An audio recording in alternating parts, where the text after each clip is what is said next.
بسم اللہ الرحمن الرحیم۔ السلام علیکم۔ روزانہ واقعات سننے کے لیے اس چینل کو سبسکرائب کریں۔ حضرت سفیان ثوری رحمۃ اللہ علیہ کا پورا نام ابو عبداللہ سفیان بن سعید ثوری رحمۃ اللہ علیہ ہے۔ آپ کا شمار مشہور محدثین کرام میں ہوتا ہے۔ آپ رحمۃ اللہ علیہ کا وطن کوفہ ہے۔ آپ کے مناقب و فضائل کا کیا کہنا، بلا شبہ آپ امام المسلمین وحجت اللہ ہیں۔ فقہ و حدیث اور اجتہاد و تقوی میں یکتائے روزگار اور عبادت و ریاضت میں فقید المثال ہیں۔ آپ کی دینداری و پرہیزگاری پر ساری امت کا اتفاق ہے۔ آپ یقیناً اپنے زمانے کے قطب اسلام تھے۔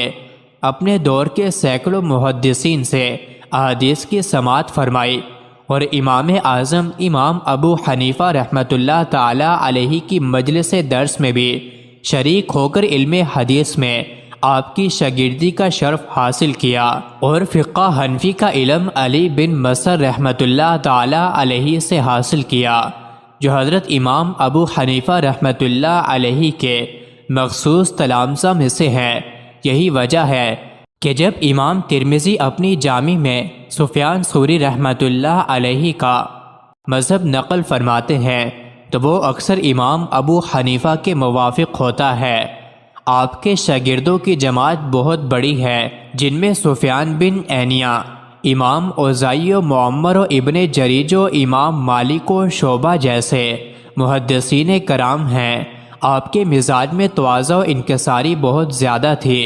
کبھی صدر مجلس میں نہیں بیٹھتے تھے، نہ کبھی کسی خادم سے اپنی کوئی خدمت لیتے تھے۔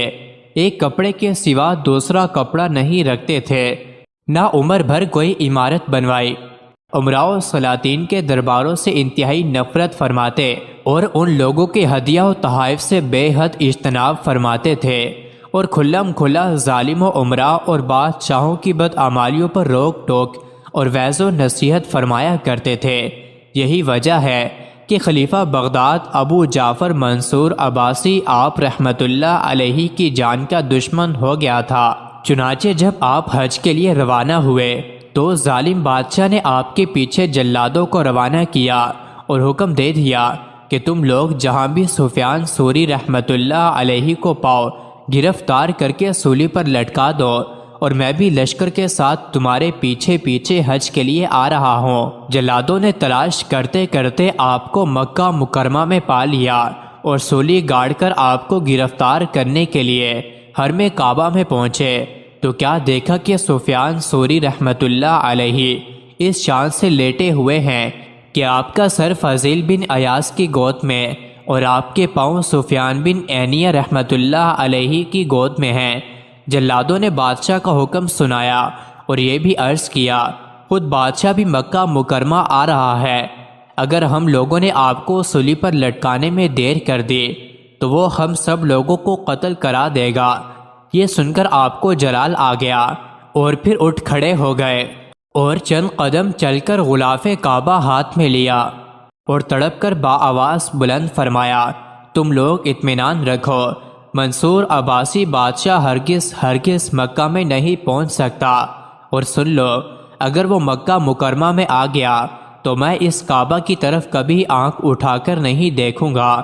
آپ رحمۃ اللہ علیہ کی کرامت دیکھیں کہ منصور عباسی بادشاہ غصے میں بھرا ہوا بغداد سے مکہ مکرمہ روانہ ہوا، مگر راستے ہی میں مر گیا اور مکہ مکرمہ تک نہیں پہنچ سکا، اور آپ خیر و عافیت کے ساتھ حج سے فارغ ہو کر وطن تشریف لائے اور 161 ہجری میں وصال فرمایا، اور آپ کی قبر مبارک بصرہ میں آج تک مرجع خلائق اور زیارت گاہ خواص و عام ہے۔